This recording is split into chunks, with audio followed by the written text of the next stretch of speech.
فاطمہ جب اس کوچے سے گزری ہے نا کہ جس میں ظالم نے فاطمہ کے منہ پہ تماچا مارا، بڑی آسانی سے سن لیا، جس نے جب فاطمہ کے منہ پہ تماچا مارا ہے، جب سے ہی تماچا لگا ہے نا، فاطمہ اپنے آدھے چہرے پہ رومال رکھ لیا کرتی تھی تاکہ علی کو فاطمہ کا غم نہ دکھائی دے۔ جزاکم اللہ خیر الجزا۔ ختم ہو رہی ہے مجلس، 2-3 فکرے مسائل کے اور ہیں، جتنا کریا کرنا ہو کر لینا آزادارو۔ فاطمہ جب تک زندہ رہی نا اپنے چہرے کو علی سے چھپاتی رہی، اپنے چہرے کو علی سے چھپاتی رہی، اپنا پہلو کا درد بھی چھپایا، اپنے چہرے کا تماچے کا نشان بھی چھپا لیا۔ ارے یہ تو علی کو جب معلوم ہوا، جب علی نے ارے فاطمہ کو غسل دیا، ارے چیخ مار کے کہا واہ فاطمہ۔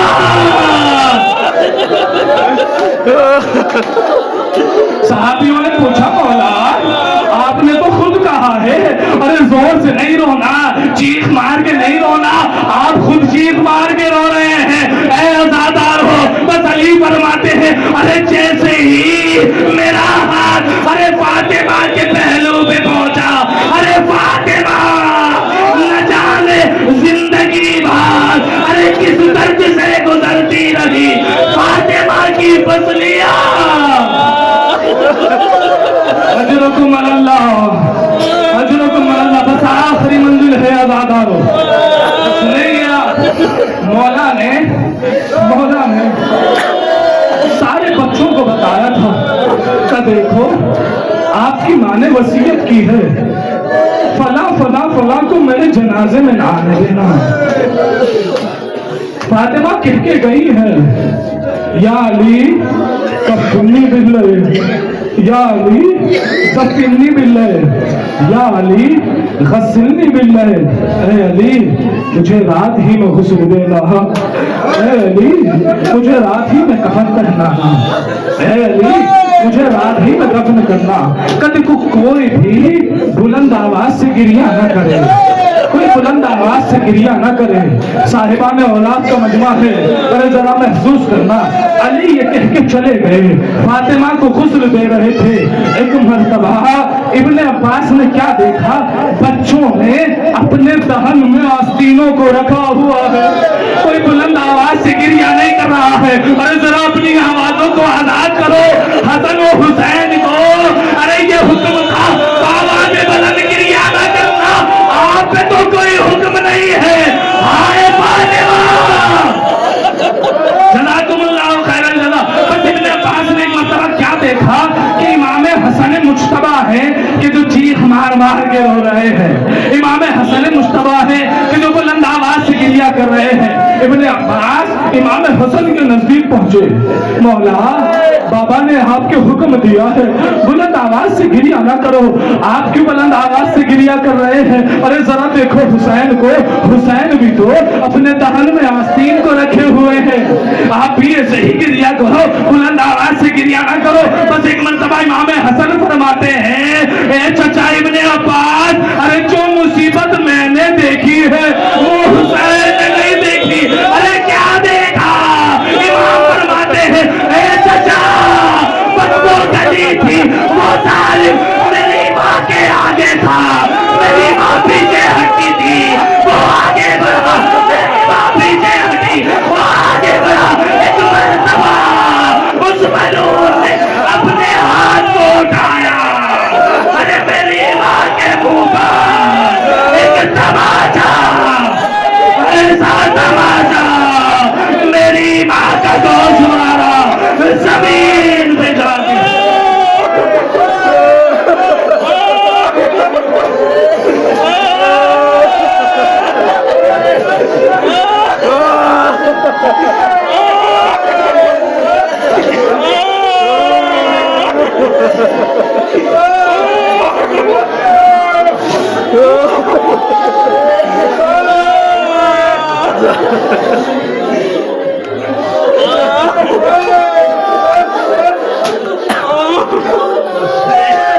لا تو